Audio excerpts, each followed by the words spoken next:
sorry. I just don't know what to do when people act shocked at something that has happened, like, for decades. I mean, again, like I said, George W. Bush had to deal with this. Barack Obama had to deal with this repeatedly. Joe Biden had to deal with this. What's changed? Isn't that the cognitive dissonance we're all going through now, though? He is literally destroying the world and domestic economy, shattering our alliances, stock markets tanking, people's retirement accounts are gone. And Republicans are like, let's put him on Mount Rushmore. He's the greatest president ever. Let's put his face on the money. Let's cover the Oval Office in gold. And literally almost, I don't know if you've noticed, almost all his cabinet people, when they make statements, have to say, he's the greatest president ever. I work for the greatest president. Remember Tom Hoback yesterday? I get up every morning because I work for the greatest president in history. That's right, Tom Homan. It's baffling. The amount of fealty, the amount of genuflecting before Donald Trump by friends and enemies. It's just incredible. And it's distressing because all at once we're fighting this administration. We're trying to retain whatever is left of democracy. And at the same time, it seems like everyone just can't stop doing everything he wants, just giving him everything as though he won with 500 electoral votes. I'll never understand that. I'm giggling because I'm having a Bob Cesca happy hour flashback. Remember when we would do the filthy happy hours? Oh, yeah. Because I just thought, while they're all doing that to Trump, he's doing it to Putin. And so it's like, remember, I think you were talking about Spider-Man Buki. Remember? Yeah. It's like, I guess for the FCC, it's okay to say that it's a human centipede of fascism, autocracy. What all his cabinet is doing to him, he's doing to Putin at the same time. Right. Yeah, exactly. Anyway, okay. It all rolls down from Vladimir Putin, doesn't it? It goes to Putin, then to Donald Trump, and then, boy, who's grappled to Donald Trump's butt? I guess Elon Musk, and then maybe J.D. Vance is after that. That's the moment I had to turn to Chris and say, what's Boo? We had to explain it to you on the show. Okay. Yeah, it's pretty gross. I've never actually seen it, but I've heard about it and I've seen the memes. So there are videos you can watch if you want to, get an idea. No, thank you. No, it's okay. I don't leave my house. Okay. No, just the real world is frightening enough. I don't need to see the actual human centipede. So, Bob, we keep talking about, the whole, we are in it. We are full on in. We are balls deep in a constitutional crisis. Speaking of, yes, we are. cocky. Right. And it's, by the way, it's not just the one ruling. It's not just the one decision by Judge Boasberg. There's another decision regarding, I believe it was a Brown University professor who's also a kidney transplant expert. She was deported despite a court order saying that she could stay. And then there's another court order about FEMA grants that they're also defying. Yeah. Right in the middle of natural disasters. No one's talking about, by the way, no one's talking about the fact that Donald Trump hasn't stepped foot anywhere near any rubble since he's been president. And, we've had a couple of weeks of disasters that he could have solved. He was golfing and tweeting about winning his stupid golf tournament. By the way, RJ said Trump gutted NOAA. NOAA used to issue tornado warnings. No warnings were issued this weekend because of lack of staff and resources. 42 people died in the South and the Midwest. Their deaths are on Trump's hands and the hands of his supporters. Don't see any coverage of that. Suddenly, and by the way, it was the same thing, high winds that we had out here in California, but suddenly it wasn't, I don't know, DEI, Gavin Newsom's fault, whatever, right? Yeah, no. He's not doing anything about any of that stuff. Everything that applied to previous presidents no longer applied to Donald Trump because of aforementioned human centipede. You can't defy him. You can't say anything mean about Donald Trump. Otherwise, he's going to yell at you on Truth Central. I mean, the whiplash, Bob, when he's like, it should be illegal to criticize judges. It should be illegal. This radical left lunatic judge that was ruled against us. I mean, it's like, there's no. There's this mentality that the more chaos there is, the more it's going to shake all the dirt out of the government or whatever. I don't know. There's just some sort of bizarre theory that allowing this clown to indiscriminately tear down American democracy is somehow going to, between the first part of the plan, then the second part of the plan, which is the big question mark, and the third part of the plan is going to be, oh, yes, everything is going to be great on the other side. And it's not working. It's not going to work out that way. You highlighted she was on her way to an emergency checkup when ICE nabbed her among many ghoulish stories. This is easily the most ghoulish story of Donald's first 100 days. Everyone who supports his mass deportation shares responsibility for it. I assume you were talking about the little girl recovering from brain cancer. Yeah.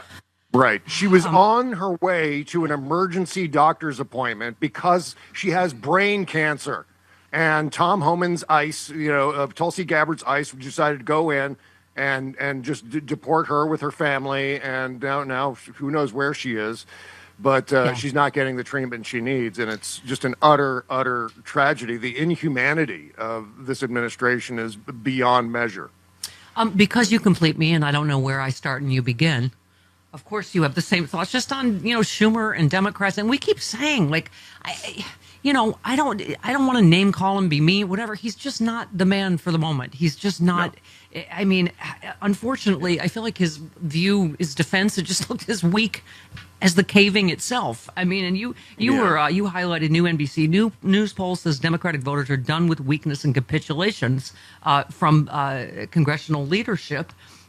By the way, you highlighted David Axelrod had said, while I care about the USAID as a former ambassador, that's not the hill I'm going to die on. By the way, so then you post the Washington Post poll, 58%, 59% in two polls oppose dismantling the U.S. Agency for International Development. Time to ditch cowardly Democratic consultants. Thank you. It's just we're in a different time with a different or no rule book, right? Yeah, absolutely. And I think it's good that you put the Schumer story together with the David Axelrod story, because I think people like Chuck Schumer are still listening to people like David Axelrod. Yeah.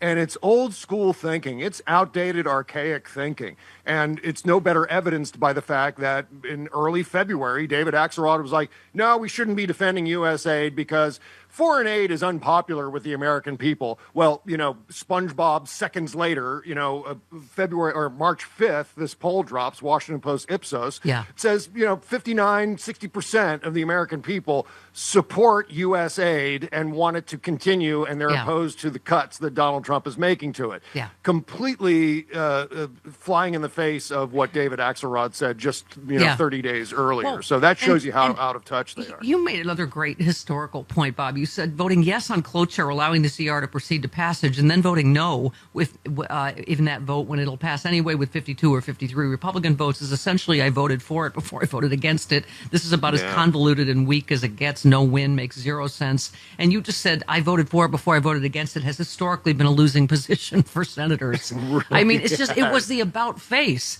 that we were all like, yay. We literally closed the show, whatever day that was. We're like, yay, Chuck Schumer. Yeah. We're going to hold the line and stand firm. And then the next day, we're all like, right. Yeah, exactly. Sad trumpet. Ask John Kerry in 2004. Get in your time-traveling DeLorean, go back to John Kerry's campaign in 2004, and ask him how well that turned out. The I voted for it before I voted against it item, which, by the way, is legitimate in some cases. I mean, let's be honest with it. It's something that often happens in Congress, but the problem is that as it's so visible in a time of the harrowing desecration of American democracy, it's no time for that kind of waffling and flip-flopping and parliamentary procedure and it doesn't make any sense. It comes off as weak when we need strong leadership. And I think the idea that Americans want, or Democrats at least want, bipartisanship is way outdated as well. Yeah, as we need to go, as my boobs are telling you, balls to the walls. We need to do what Tim Walz is doing. Yes. Go out to town halls and listen to people and make our case. We need wartime leadership right now. Yes, wartime consigliere. That's what Charlie Pierce said yesterday. Yep. I mean, Bob, it's I think that's the thing is like where you look at the polling. Like we were talking about Russia, which we'll talk to Malcolm Nance about. I mean, I can't remember what poll I saw. Like I have 6% or whatever Americans trust Putin. I mean, the vast majority stand behind Ukraine. Like just all of these issues. People are on our side. And Right. you know, yeah, I mean, you said Elon is making a classic blunder, making the loudness of MAGA for a sustainable volume of new customers. Not only does MAGA constitute a relatively small number of Americans, but they've been conditioned to hate electric cars. Now both sides, MAGA and pro-democracy America, hate Tesla. Smart. Yeah. I mean, this is supposed to be the other genius businessman, right? Yeah, exactly. He's managed to make everyone hate Tesla, friends and enemies alike. Just a dumb thing. And I was looking at both the Tesla stock ticker and the Donald Trump Media Group ticker, which is the Truth Central company, right? And they're both in just utter disaster territory as their stock price. More evidence that neither of these guys should be anywhere near the national economy. I mean, look, ultimately, take a look around at autocracies around the world right now, especially, as we were talking about, the front of the human centipede of autocracy, Vladimir Putin. The economy in Russia is doing horribly. The economy in Hungary is doing horribly. We don't even need to talk about the economy in North Korea, for God's sake. So these are all examples that autocracy and a healthy economy don't go hand in hand. And we're marching right down that road again.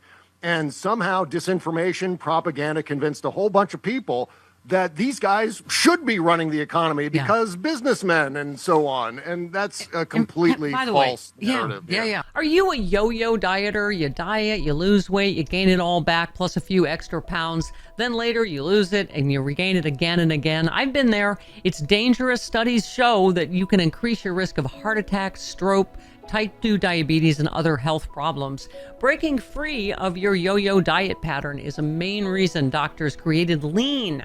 Lean is a supplement, not an injection, and you don't need a prescription. My nephew Robin is using it and has already lost a significant amount of weight. The science behind Lean is impressive. It is studied natural ingredients target weight loss in 3 powerful ways.